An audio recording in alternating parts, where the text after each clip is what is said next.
جو حضرت نوح کے زمانے میں طوفان آیا تھا اور پوری سطح زمین کو اس نے گھیر لیا تھا اور کوئی چیز باقی نہیں رہی تھی کہ ہر جگہ طوفان آ گیا تھا، اسی طرح گمراہی کا بھی طوفان ہوتا ہے۔ عقائد کی گمراہی، لوگ گمراہ ہو جاتے ہیں۔ طوفان کچھ دن میں تھم گیا تھا حضرت نوح کے زمانے میں جو آیا تھا، لیکن گمراہی کا طوفان، عقیدے کی گمراہی کا طوفان دیر میں رکتا ہے، دیر میں تھمتا ہے۔ تو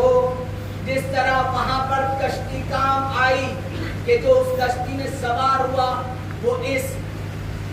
طوفان سے محفوظ رہا، ہلاکت سے محفوظ رہا، اسی طرح اگر کوئی عقائد کی گمراہی میں پڑ جاتا ہے اور اہل بیت علیہم السلام کی کشتی میں سوار ہو جاتا ہے تو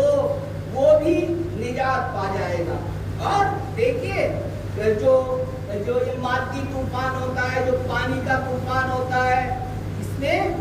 لکڑی والی کشتی کی ضرورت ہوتی ہے، لیکن جو عقائد کی گمراہی کا طوفان آتا ہے اس کو علماء، انبیاء اور ائمہ طاہرین علیہ السلام اس سے نجات دے سکتے ہیں۔ ہر طوفان کا سامان الگ الگ ہوتا ہے۔ پانی کا طوفان جب آتا ہے تو اس میں لکڑی والی کشتی کام آتی ہے، لیکن جب عقائد کا طوفان آتا ہے، گمراہی کا طوفان آتا ہے، گمراہی کے طوفان آتے رہتے ہیں۔ پچھلی صدی میں رشیا میں مادہ پرستی کا طوفان آیا،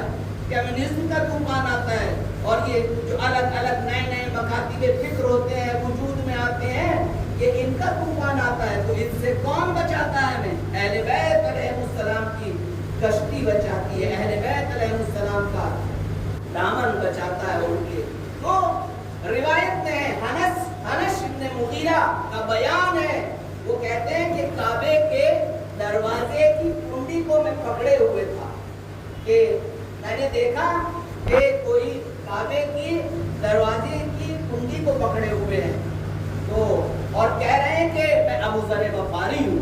میں رسول خدا کا صحابی ہوں، اور وہ کہہ رہے ہیں کہ میں نے رسول خدا کو یہ کہتے ہوئے سنا کہ میرے اہل بیت کی مثال کشتی نوح کی سی ہے، اور جو اس کشتی میں سوار ہوا وہ نجات پا جائے گا، اور جس نے اس کشتی سے منہ پھیرا وہ غرق ہو جائے گا اور ہلاک ہو جائے گا۔